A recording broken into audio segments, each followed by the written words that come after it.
Four Guys with Quarters, and I have a very exciting interview. We already introduced the panel beforehand, so we'll do that later on. But we have a very special guest, and it is the voice of Master Chief, the one, the legend, Steve Downs. Hey, Steve, what's going on? Not much, Carlo. It's great to be with you again, and it's great to be on the program, and glad to see everybody's hanging in there here during these interesting times that we've been putting up with for the last year. Oh, absolutely. So, the first question on everybody's mind is probably going to be, what have you been up to? Well, working a little bit. We have been working on Halo Infinite, and the finish line is well within sight. Yeah, I did what I think will be the final session for me about maybe 3 weeks ago. Although we keep doing it and they keep saying this will be the last one, and then there's one more, and there's one more, and there's one more. So, that's just the nature of the business. But I think everything seems to be on track now for a November release on Infinite. And boy, I know the understatement of the gaming community would be that I can't wait. But it's going to be outstanding, and I have been able to see uh, some of the visuals as they have been, sort of updated and reconfigured and whatnot, and it looks awesome. And I think you're going to love the storyline. I really can't reveal anything in that regard, other than to say that I love the direction that it's gone as far as the plot is concerned. And I think I don't think you're going to be disappointed. I certainly hope not, anyway, because a lot of people have worked very hard. And as you know, there was a delay. I think they made the best use of that time to bring the game to where the fans expect it, and it's going to be. I can't wait for it to come out and for everybody to see it. Awesome. Well, I'm definitely glad to hear that. I mean, just from what I heard, and it's only tidbits here and there from different articles, is that this Halo is going to be mind blowing. It's going to take people away from other games and focus on the Halo universe. And I'm actually very excited about that to start getting into this. Yeah. I was one of the people that really liked Halo 5 a lot. So I think that I'm going to like where this one is going to be headed.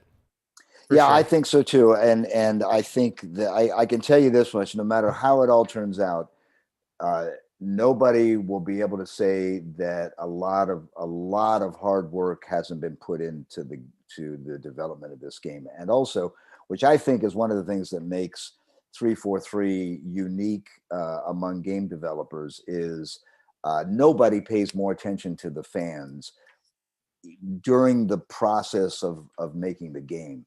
And you know the feedback is really taken to heart and really listened to and really applied. And I think you'll see that in Infinite when it finally hits the stores. Awesome. Awesome. Is there anything, let me see what I'm trying to say. Anything Anything I can tell you specifically? No. Okay. Yep, you got around it right there. That was quick to the point. You got it. I have a question for old buddy K Mega. He wanted to make sure I hit it up. Oh no.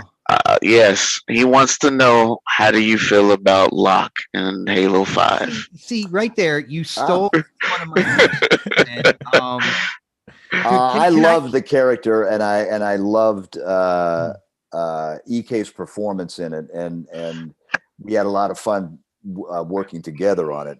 But I know, the character, that was, although I don't know if it was so much Locke, but I know there was some criticism of the storyline in Halo 5 in terms of where it came in the game, and where it left off. But I sort of like the tension between the chief and Locke, and I think there's still more to happen there.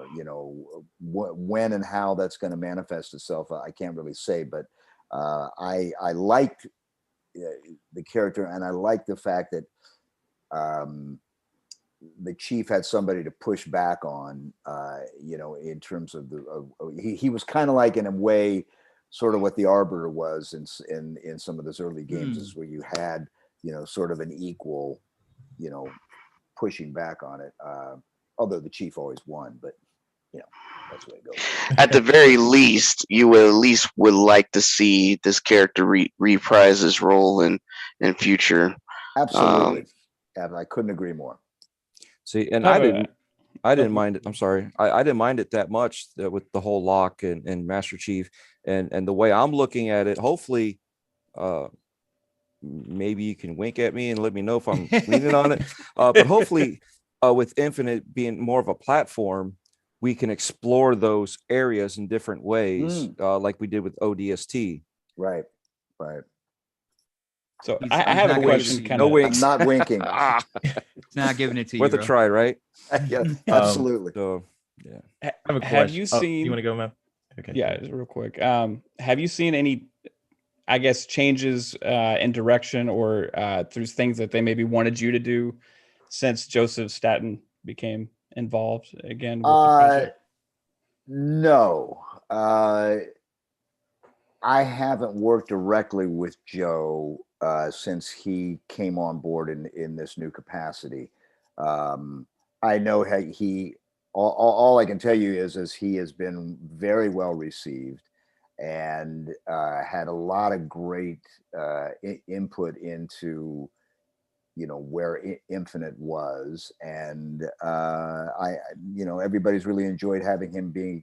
It's great to have somebody from the old days being back,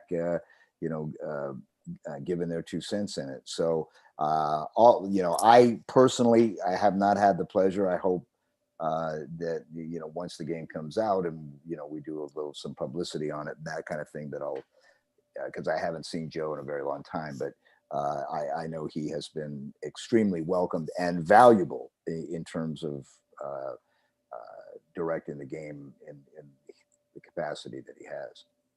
Cool.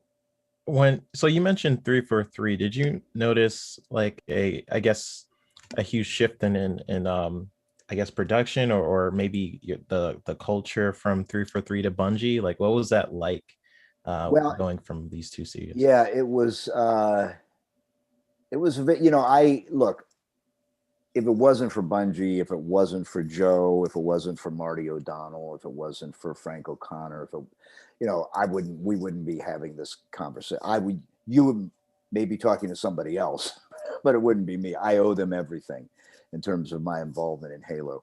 The wonderful thing about 343 was they were, by the time we started working on Halo 4, they became much more inclusive in terms of involving me and Jen Taylor and the other voice actors in the ongoing production of the game. Back, with Halo 1, 2, and 3, it was pretty much when it came time to record the voice, Marty would come back home to Chicago and we would set up shop in a studio and here are the lines, here's the story, let's go over it. That's the way it would work. With 343, starting with Halo 4, I became, I don't know, just more connected to it from a production standpoint, and that was really invaluable to me in terms of making my performance better. Rather than just being thrown a bunch of lines, a few minutes before you're going to go in the studio, we had conversations with the writers and we had conversations with the developers and got to see some of the early visuals as they were being put together. And that was just such a valuable help. Plus the fact that the biggest thing was that they put Jen and I in the same studio and we worked together. And that was a tremendous help and quite honestly a thrill. It was fun to work with somebody of Jen's caliber in the studio as we were doing Halo 4. So my experiences with 343 have been nothing but fantastic from the moment we started working together. Nice. So does it sounds like they're using you now from your experience from the first set to 343's involvement, like you're literally Master Chief's conscience.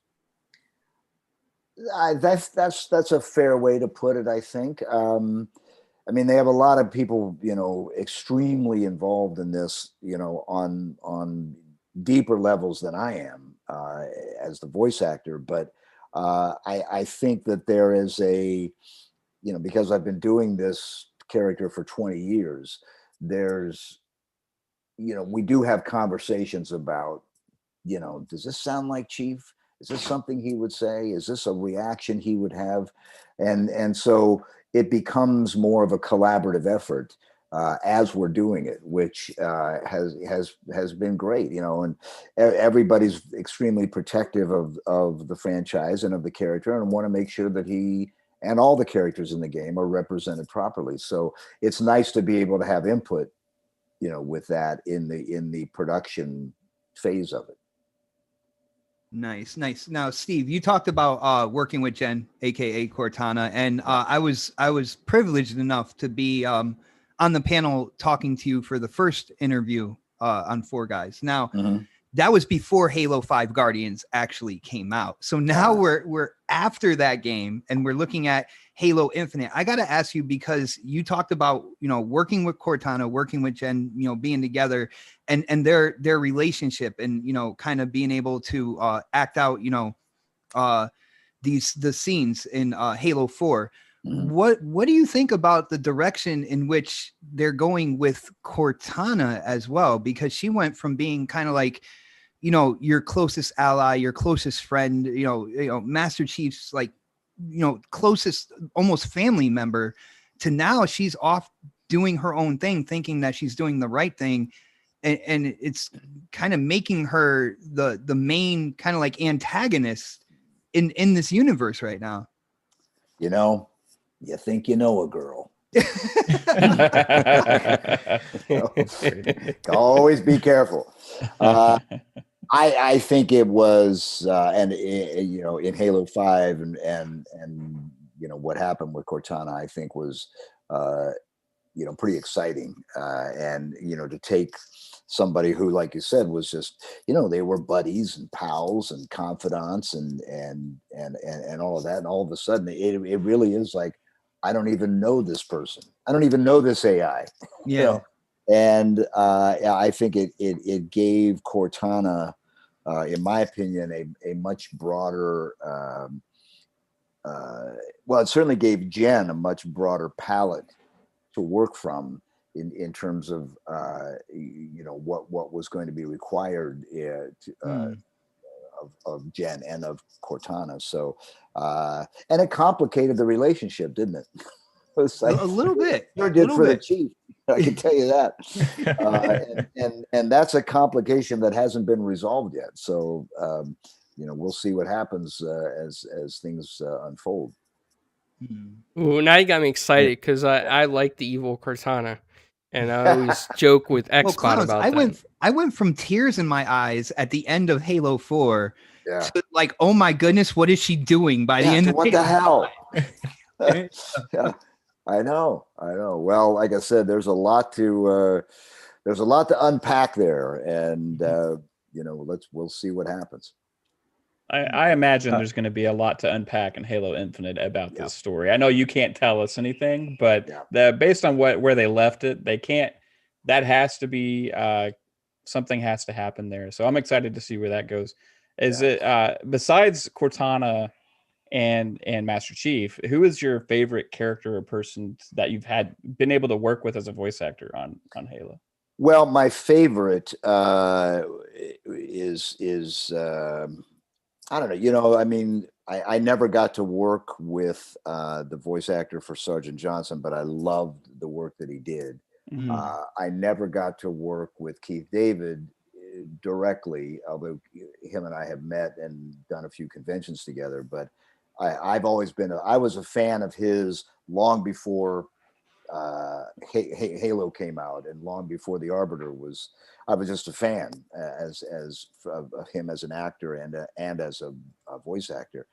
So to be able to sort of bounce off of him, literally and figuratively, between the Chief and Arbiter, I think probably next to Cortana, I suppose The Arbiter would be my favorite character in the game, and that's colored in part because I'm also a big, when I met Keith David for the first time, it was at a convention in Atlanta. As a matter of fact, it was MomoCon, I believe, and I was a fanboy.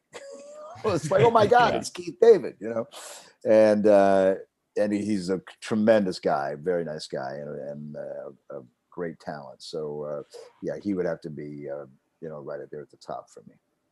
I have a question.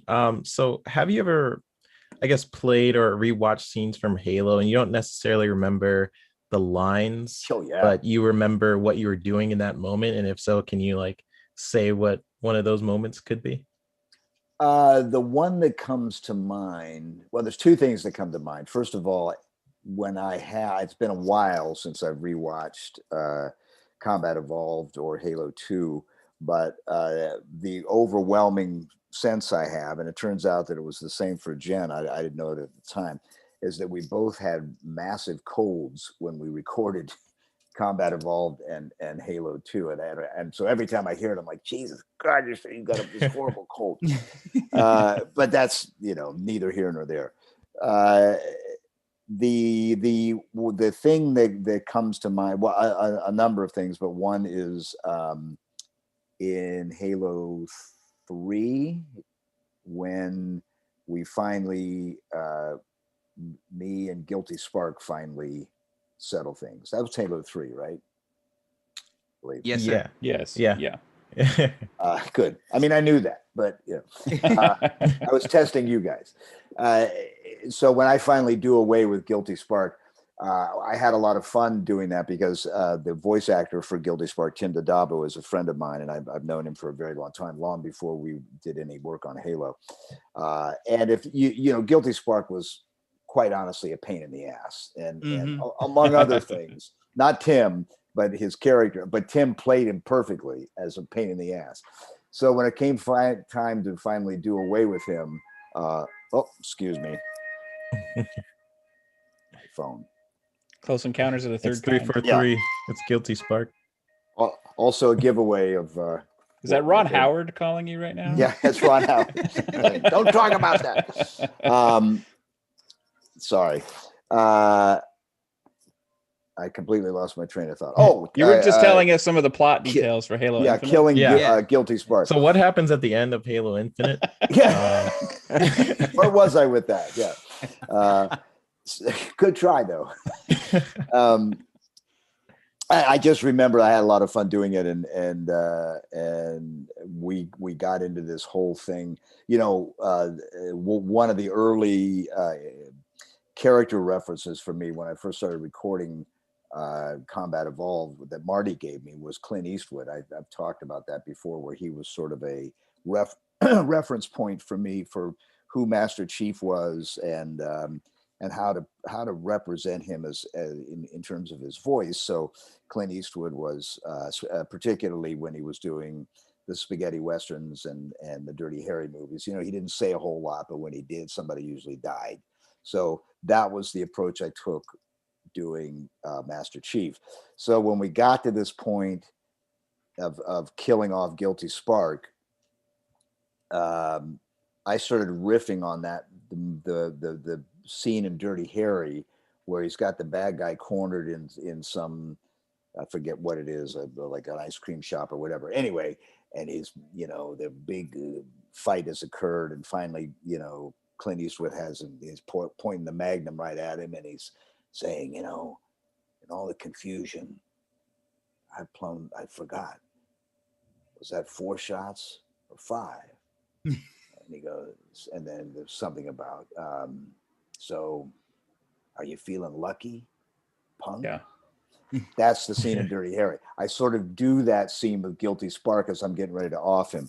And, so we had a lot of fun with it. Unfortunately, all of it got left on the cutting room floor, and they didn't use any of it. But it was fun to do at the time, even though it never saw the light of day. I need a director's cut of that, definitely, man. There's got to be video of it somewhere. Yeah, you'd have to talk to Marty about that. I don't know if any of that was saved, but it was fun to do.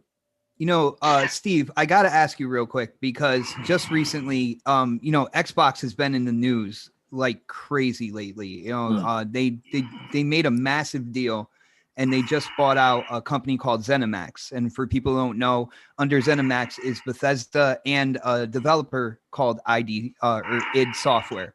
Now, id Software, they are known for the Doom game.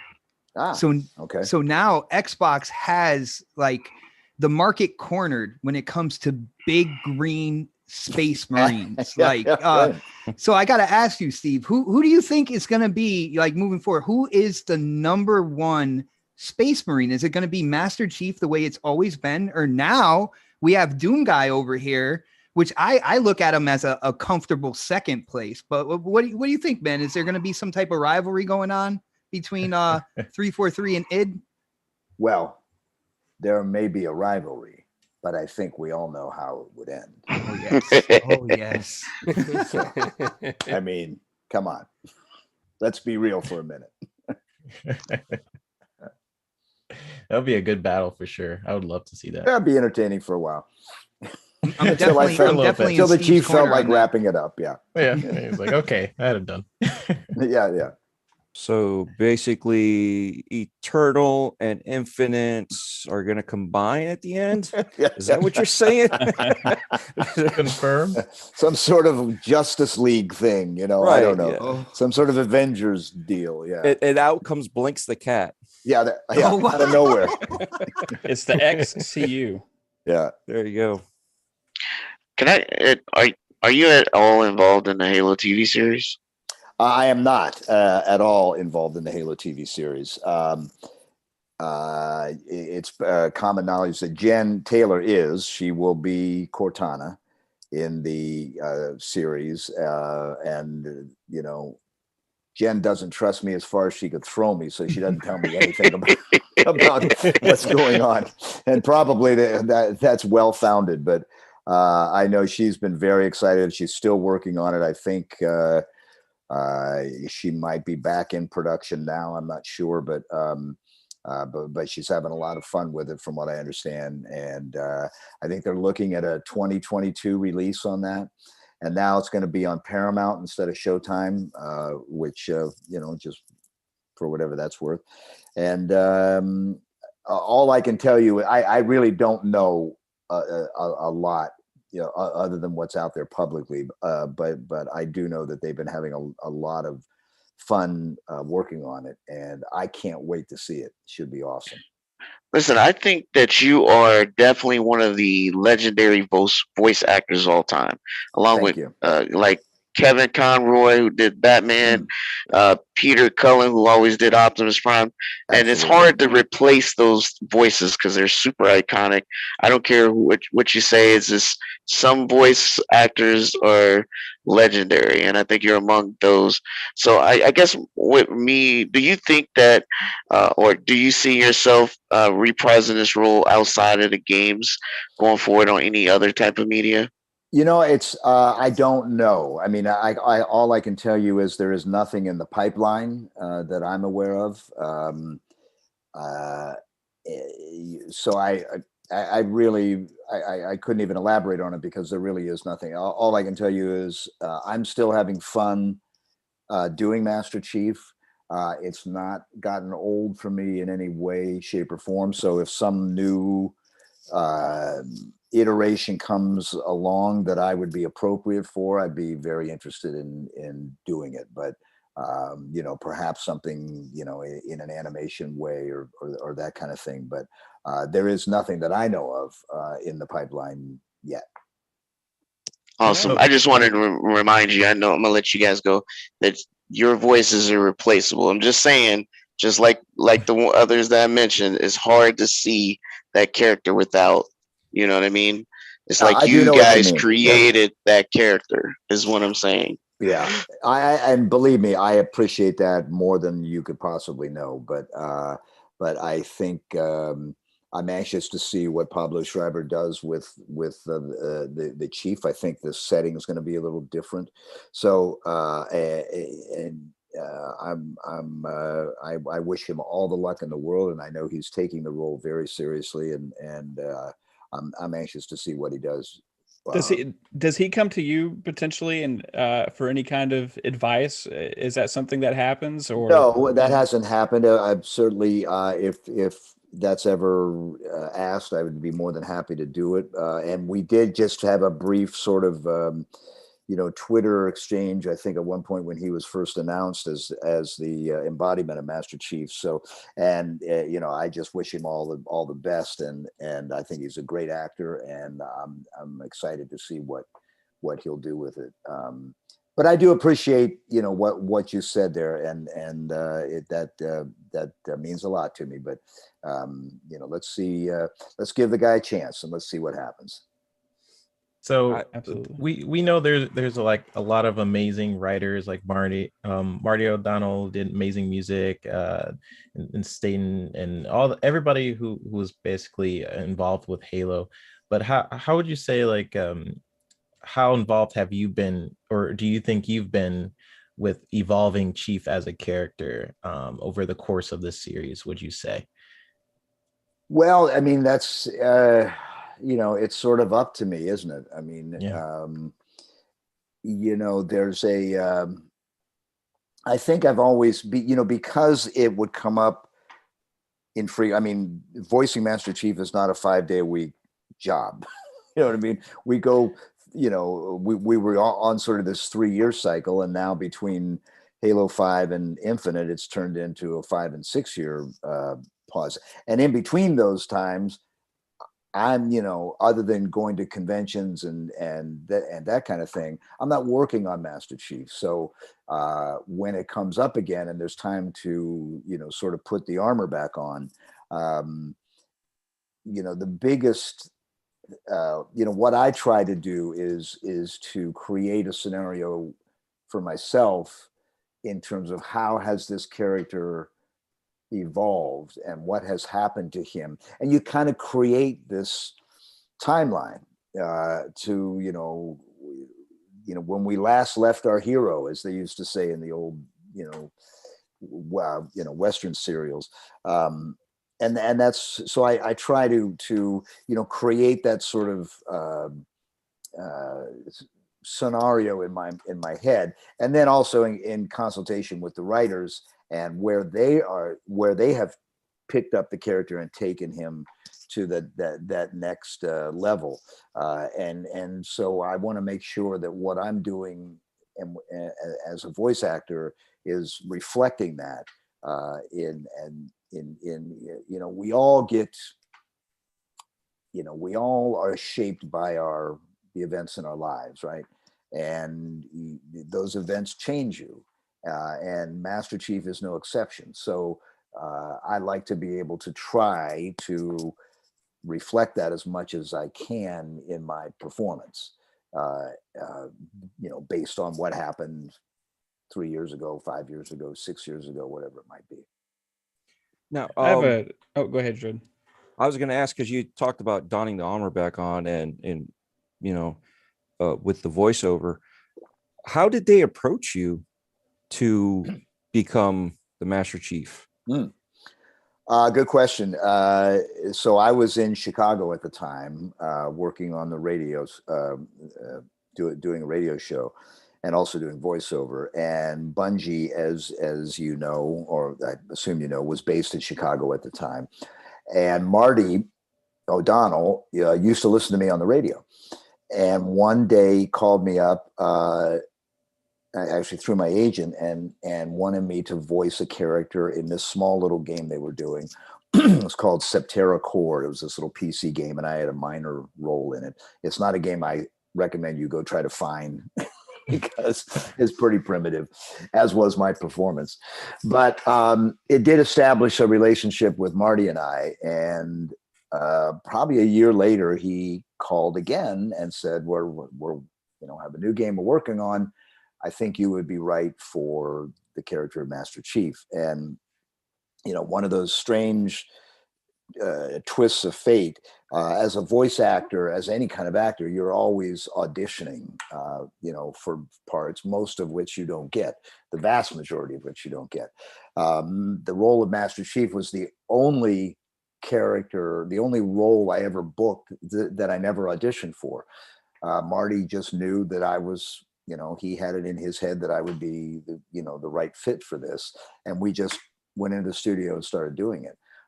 So it's one of those strange, and of course I didn't know it at the time, but it turned out to be the role of my life. And I always find it ironic that it was one that I didn't really audition for.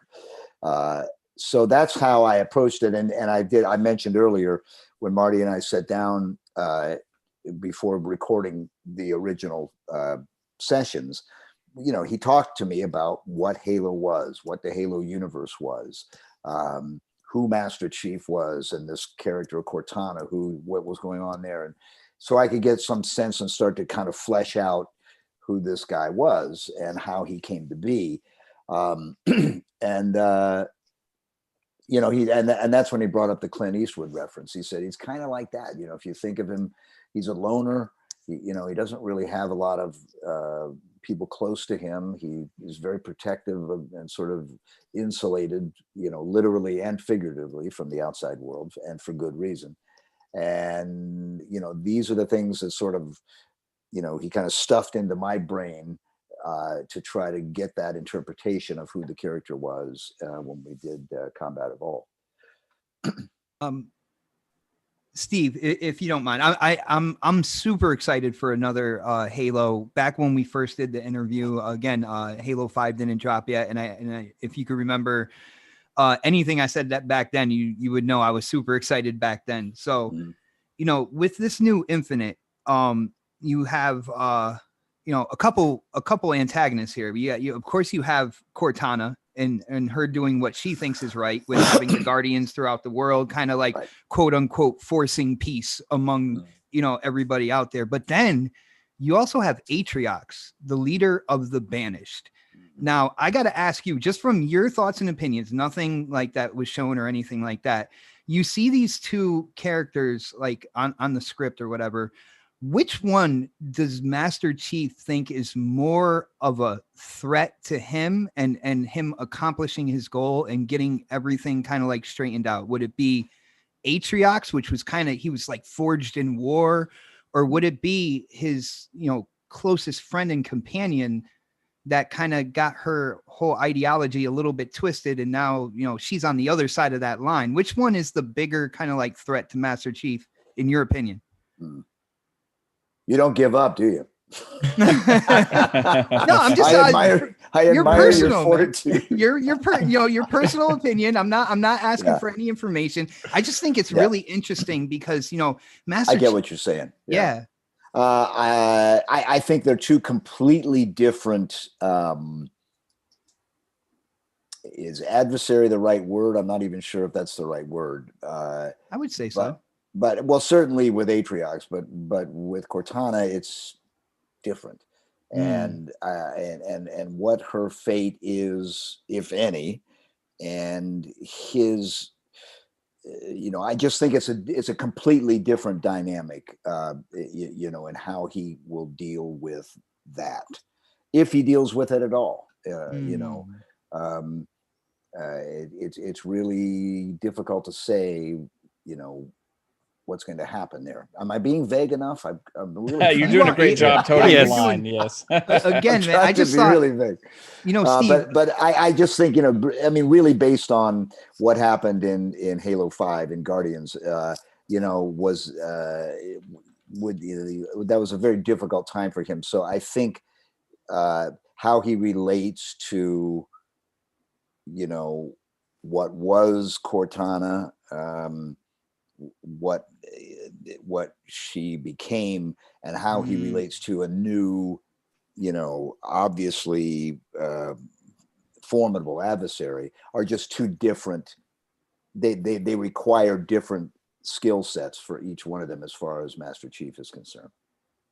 Great answer. Thank you, Steve. And really super vague. I gotta say, I did a really good job. I have a follow-up to actually the previous, so when you were kind of talking about your introduction into Master Chief and everything.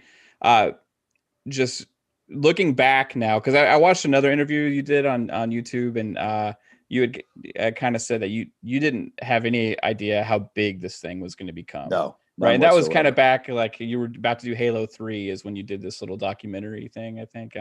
And it's turned into this huge thing. Now, looking back on it now, with Halo has become such a, I would imagine, huge part of your life. Like, as you said, how cool is it for you to look back and see something that was kind of a spontaneous thing, right?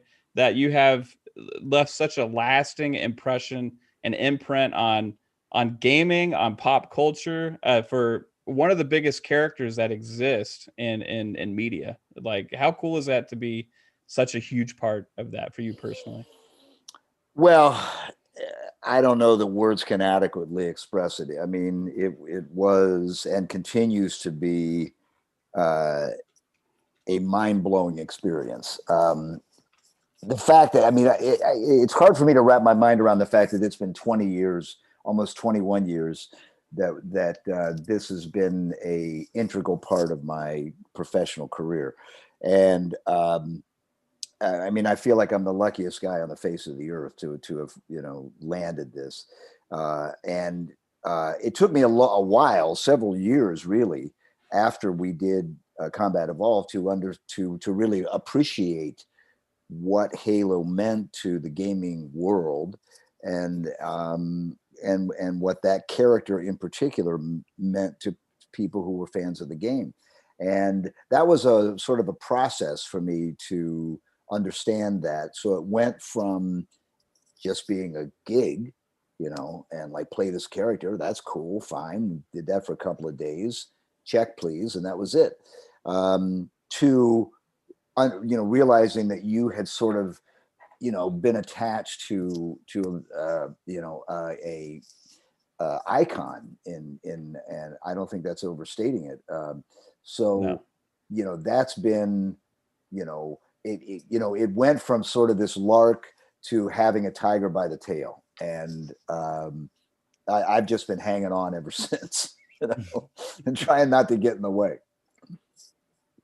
Is there That's ever awesome. like a so Master Chief, one of the best characters in my opinion of all time, but is there in the gaming media, I guess, is there ever a character, I guess, you want to jump into and sort of steal and now embody, I guess, like this another character maybe you're a fan of? I know you said you were a fan of like Clint Eastwood.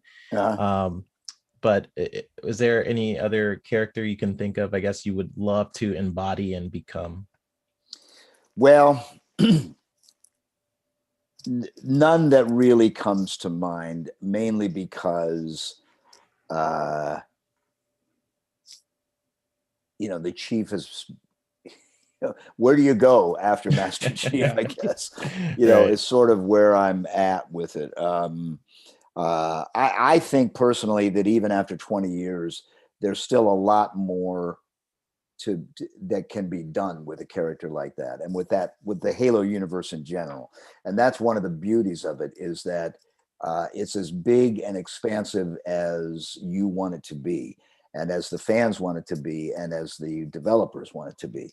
And just from the story perspective, you know, that's why I was so excited when Halo 4 came around, because we were going to take these characters a little further than they had gone before. And I still think that work isn't done. There is still more that can be done if there's interest, you know, as we go into the future. So I've really never had an aspiration to say, you know, wow, what I, you know, wish I could have done that character, or, you know, I think that would be a little greedy of me. You know, so I was, you know, fortunate enough to have this one, and he's all I can handle. So I don't know that I've had, you know, I've certainly been fans of other characters and the work that other actors have done, but I can't say that I've ever had, you know, a wish that I wish I could have done, you know, this or that.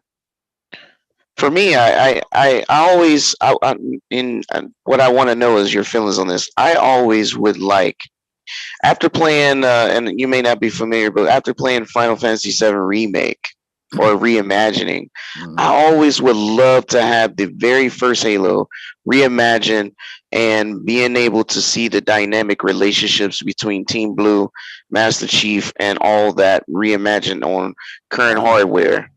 Oh, that'd be interesting. Yeah. Yeah. I mean, that would be interesting. Now, Steve, I have a question for you. Yeah. So, I mean, with COVID, it's affected everything, right? I mean, Yeah. working from home, a lot of voice actors are using their home studios more Yeah. often than a company studio. So, when you're doing your lines in your studio, are you actually watching videos of Jen doing her lines, or you get to hear them before you do yours, and vice versa? Sometimes and sometimes not. Sometimes I'll hear, another actor's lines. As I mean, I certainly see them. I see the entire script, and sometimes it's beneficial to actually hear their interpretation of the line. That'll affect how I will, do mine. Sometimes I get to see visuals. They're usually pretty primitive in terms of their, they're not anything like what you're going to see when the game is finally done. But it's enough for me to get an idea of what the action sequence is, especially if it's an action sequence. It gives me, a chance to see how the other characters are reacting. I've also been the pre-COVID when I could go out to Seattle and work at the studios out there.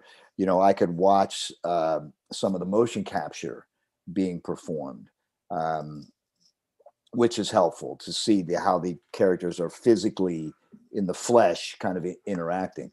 But once COVID hit, that was no longer possible. So yes, I could see some visuals, but a lot of times, to be honest, I would say most of the time, it's really a conversation between the director and myself, and we bounce off each other to get some sense of if we're giving the right performance or not.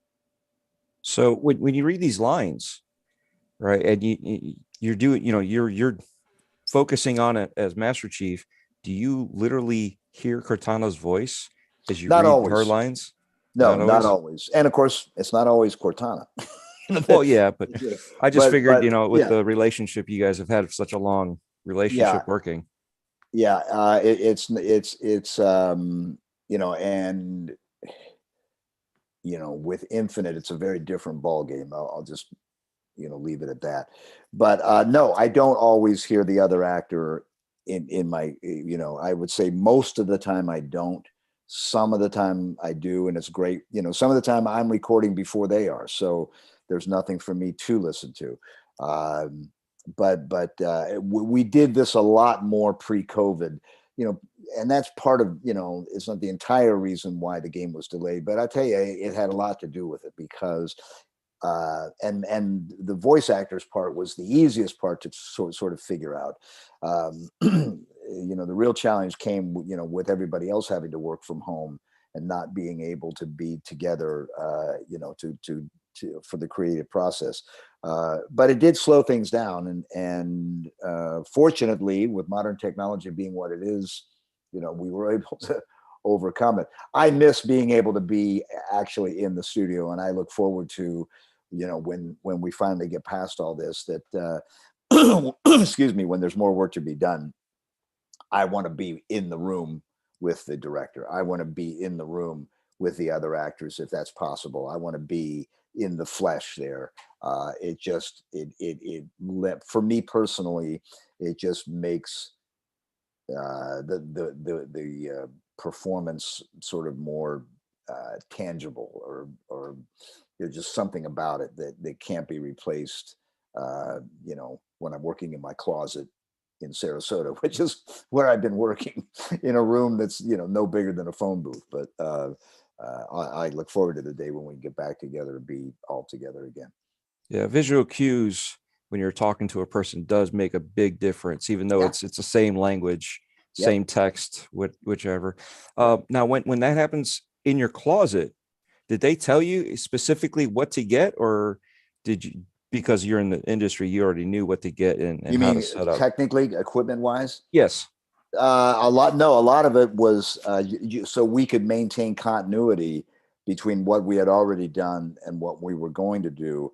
No, they sent me special gear that I would hook up to my existing stuff so that we would make sure that the voice match would be as exact as we could possibly be. You're using the same microphone, you're using the same preamp. There were very, they're very particular about making sure there's no, that this part of the conversation sounds different audio wise than this part of the conversation. So yeah, they sent me some gear, some pretty nice stuff too. I'm not getting Nice. it back, by the way. So, I was gonna say, I bet you it like shifted over there. I don't know what you're talking about. yeah, I don't know. Yeah, had it, Does lost Master it. Chief have a Series X? Did they send you I'm one sorry. of those? Does Master Chief have an Xbox Series X? Did they send you one of those? No, he does not yet. Oh, Did they send you a Xbox gotta fix refrigerator? that. Yeah, what's that? Did they send you a refrigerator? They should. Yeah, I could use a refrigerator, by the way, but no. Not a cryo No. tube, right? Yeah, not a good. Yeah, I know. I do have a cryo tube, but it's up there somewhere. So how do you, like, after you rap and everything, like, I know some actors say they don't ever watch their own movies, which I don't believe, right? Yeah. But how, being, because I read one of your interviews that you don't really play a lot of games, right? Right. So how do you experience that story, like not really being like a big time gamer after you do the voice acting? Do you actually sit there and play through the game, or do you have somebody play it for you? Or Mostly, I really watch the cutscenes. So for me, that's the meat of it, and and then also, watch my friends and my stepson play the game, and that way I don't have to be humiliated by him kicking my ass, and and I can watch and see how it all panned out. But I love, and a lot of fan folks will, actually take, the cutscenes and stuff and make a little mini movie out of it. And, that's kind of fun to watch. So yeah, I mean, yeah, I agree with you. I find it hard to believe that, you can create something, and if it's possible to watch it or listen to it, not to do it, some people maybe don't, but I couldn't possibly do that. The problem is it's usually a painful experience because I always watch it and listen to it and view it and think, could have done that, could have done this. You think about all the other ways you would have approached it than the way they actually, took it. But that's just, you're your own worst critic. And so there's always some part of it that you, wish you had another crack at. But at some point you got to say that's a wrap and here's the tape, Well, if you need 3 co-op players, I'm sure I'm sure one, we can- and a couple others will join you, and we'll Cool. we'll Let's play do it. together as a team. Let's do Especially it. on a Halo Infinite day. There Right? you go. Yeah, we'll carry you, Steve. Don't Wait, worry. We'll carry he the needs Master Chief through. He needs the Xbox Series X first. Yeah. Yeah. Oh yeah. Yeah. Forgot about that. If you're listening. I have a question to see if you can confirm or deny. This might be a little much, but I just want to know, for all us, the people that are hinting and wanting, is there a future for Master Chief and Super Smash Brothers? Oh, I don't know. I honestly don't know. The thing about voiceover or voiceover actors, we're on a need to know basis. If we don't need to know, we don't know. So I mean, I'm aware of all that with Halo or with the Chief and the Super Smash Brothers, but I there's nothing I could, and I'm not trying to be coy. I just don't. I honestly don't know. Yeah, he's not blinking, so we're good. Yeah. Steve, Nope. I have a couple questions from the chat for you, real quick. Yeah. So Midway originally asked, "Do you ever go back to Chicago?" Well, yeah, I was back last summer. We, as the fellow Floridians on the line with us right now will attest to, it gets mighty damn hot here in the summertime. So we bailed and went back up to Chicago for about a month or so, and it was great to see old friends and hang out. And I love Chicago, and I'm sure we'll be spending some time there this summer as well. And Darth Praxis from the chat asks, what is your recommendation for those wanting to follow in your footsteps, interested in becoming a voice actor? Don't do it for the money is the first thing that comes to my mind. Do it for the love of it. There's a lot of, I think the best training to be a voice actor is to rely not so much on your voice, but on your ears. Listen, listen, listen, listen, listen. Listen to how other people interpret, from commercial reads to narration to video games. Don't try to imitate the tonal quality of a voice. What you want to latch onto is the emotion that they bring to bear in interpreting whatever it is they're reading, whether they're trying to sell hot dogs or whether they're portraying a video game character. And to that end, I think some of the best training you can get is acting workshops, improvisational workshops, because a lot of what we do in voiceover is spontaneous and spur of the moment, and you have to be able to think on your feet and react quickly. When you go in to do an audition, you may get the copy 5 minutes before they say, okay, go. So you have to be able to pick a character and run with it in a very short period of time. And improvisational skills can be a really big help with that kind of thing. That would be my best advice. In a world where Master Chief dons his armor and refuses to spill the beans on Halo Infinite.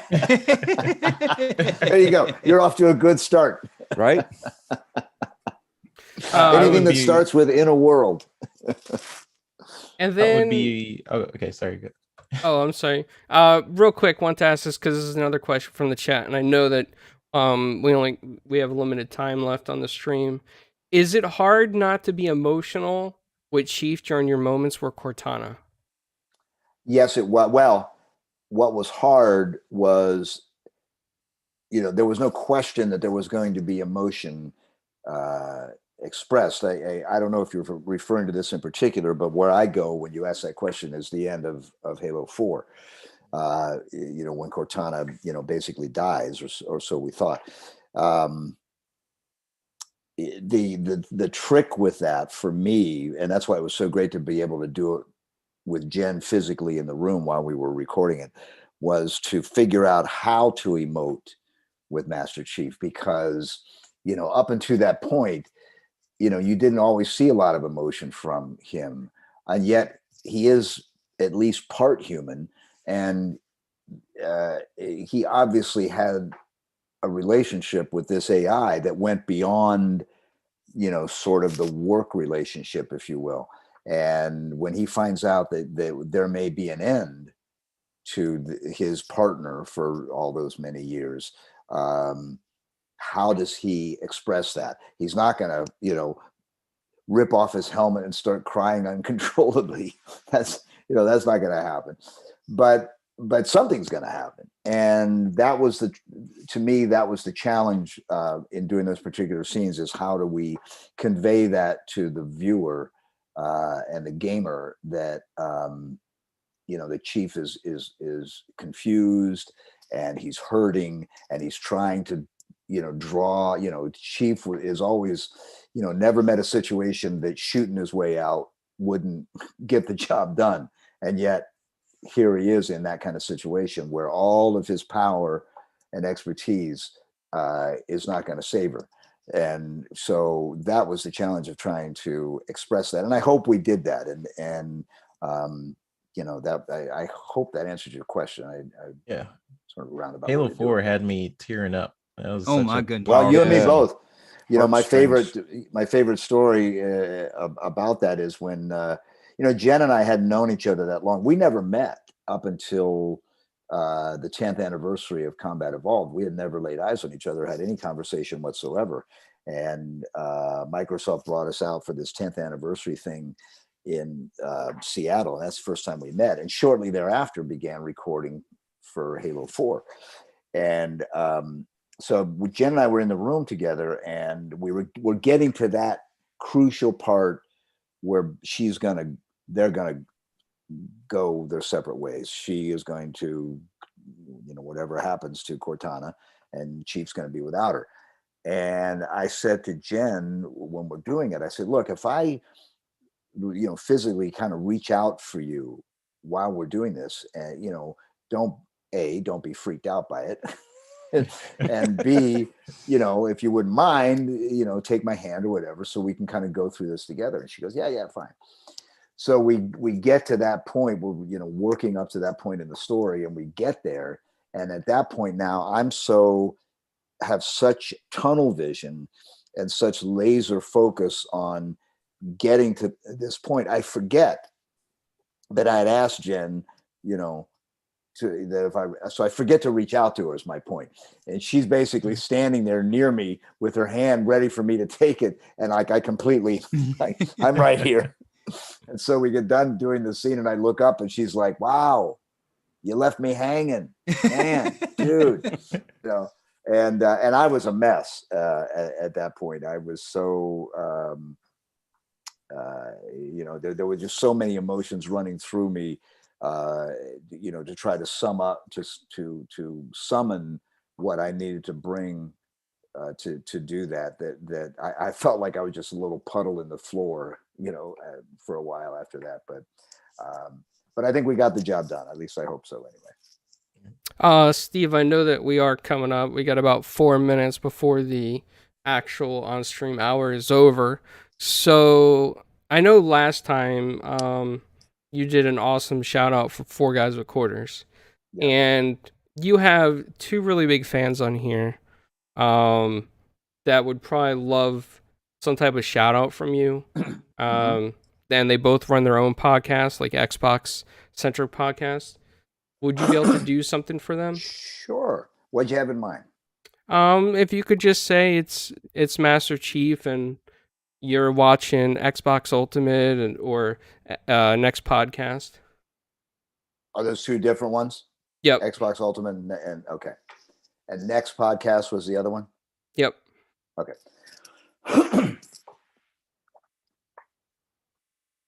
This is Steve Downs, the voice of Master Chief, Sierra 117. And you're watching Xbox Ultimate. Now, finish the fight. Chief out. Wow. Nice. You have no idea, dude. I'm like freaking crying over here, man. And the other one's next podcast, right? Yep. This is Steve Downs, the voice of Master Chief, Spartan 117. And you're tuned in to next podcast. Now, wake me when you need me. Oh my goodness. Oh my goodness. I'm so sorry. Wow. Well, I would be remiss if I didn't ask you this. Does Master Chief know what the ladies like? Oh yeah. The Chief knows what the Chief knows. Yeah, hey, I have something I want to actually plug before we go. I just remembered. Sure. I've been doing, I do these. We all know what Cameo is, right? Yes. Where you can get your favorite B, C, and D list celebrity to give you a shout out. And so I've been doing Cameo for a while, and during the month of April, I'm donating all of the proceeds I get for doing cameos to an organization that 343 has been working with for the past couple of years called Limbitless. And they make 3D printed, fully functional bionic prosthetics, primarily for kids, but also for adults. And the unique thing is they will do them to resemble the arm of their favorite superhero, for example. Wow. And one of them is Master Chief. So they make these, this is just a shell. This is, but this is what it would look like for a kid to whom Master Chief is his hero. This would be his artificial limb, if you will. And it's a completely functional arm. It just happens to resemble Sierra 117. So I'm donating all of the proceeds of all the cameos, and we've done quite a few so far this month, but we still have, about a half a month to go. So if any of you out there would like a cameo from Master Chief wishing happy birthday or anniversaries, you'd be surprised at some of the things I'm asked to say. And most of them I do. Just go to cameo.com, search my name, and it'll tell you what to do and how to do it. And like I said, 100% of the money goes to Project Limbitless, which is out of the University of Central Florida, by the way. And they do great work. The kids don't pay anything for these, but obviously they're not free to make. So it's a big help to the people who do these. And I'd appreciate it if anybody wants a cameo. April's the best time to do it. So that's my plug. So everybody in the for chat. doing that. I just gave the link. Okay. Thanks, Oh, good. Language. Thank you. And anybody who watches this podcast afterwards or on a podcast feed, please do this because this is a great cause. And Steve Downs is an awesome guy. And it's something that it really gives back to the community and the kids out there. And, it really does break my heart that children have to go through life with difficulties. But this is one way that they could be helped through some of that process. Yeah, So, and make them feel good about it too, which is which is the cool thing. So get your cameos, sometime during this month, and you know that your money's going to a good cause. And I just got to say, leave it up to Mr. Downs to come up with something that could be a topic of what are some of the cameos he had to turn down, like right at the Oh, you'd be surprised. Also, Downs, some important question, Yes. Steve. Someone asked in chat if there's actually just a donate button that people can just give money for the cause. Oh yeah, you mean for the Limbitless? Yes, they can. They don't have to go through Cameo at all. It's I would say search Limbitless on Google. I don't have the information in front of me, but it's Limbitless from the University of Central Florida, and they would be more than happy to accept your donation, which would be a great thing to do. That's a great question. awesome. And one other quick question. I don't know if you have a plug for this, Steve, but Infinite from the chat wants to buy an autograph. Do you have a webpage set up to buy your autographs? We do go to Celebworks. It's called CELEBWORX, I believe. That's God, my .com. age is gonna kill me not to know that. But go to Celebworks. They handle all that kind of stuff, and I've done we just did one and through an organization called GalaxyCon, which is a digital convention in lieu of being able to do actual real in the flesh conventions. But we just finished that. But Celebworks has a avenue where you can either send in items that you want autographed, or I have some things that I can send to you through them. But that's the best way to make that happen. Okay. So again, everybody that's listening later, that's a great way to get an autograph from Master Chief. And especially right now, it's really hard to go to conventions and everything else. So perfect way to do it. And I'd say support them because voice actors are very talented, creative individuals, and they work very hard to bring us a story and bring it to life for us. And if I was a billionaire, I'd pay them extra money just for all the work they do. Because besides, Mama needs a new pair of shoes. Yes, that's right. And Steve, I'm about to cut the stream off, but one more thing. Can you do this? Because Four Guys Recorders is now part of this, and it's a really good group of guys. We're actually doing a fundraiser. Four Guys Recorders is kind of hosting a tournament fundraiser for a friend of ours. He lost his life to COVID after beating cancer twice, and his son is gonna have Christmas, and we're gonna try to get some presents together for his son. And awesome. many podcasts within Gamers United Guild, we're gonna try to find a way to help out with this. So I was just wondering if you could do one more kind of drop for a Gamers United Guild and say that, you know, Steve Downs, voice of Master Chief, and you're watching a Gamers United Guild podcast. Okay. This is Steve Downs, the voice of Master Chief, Sierra 117, and you're watching another Gamers United podcast. I need a weapon. Chief out. Thank you. That's so amazing. Thank you so much.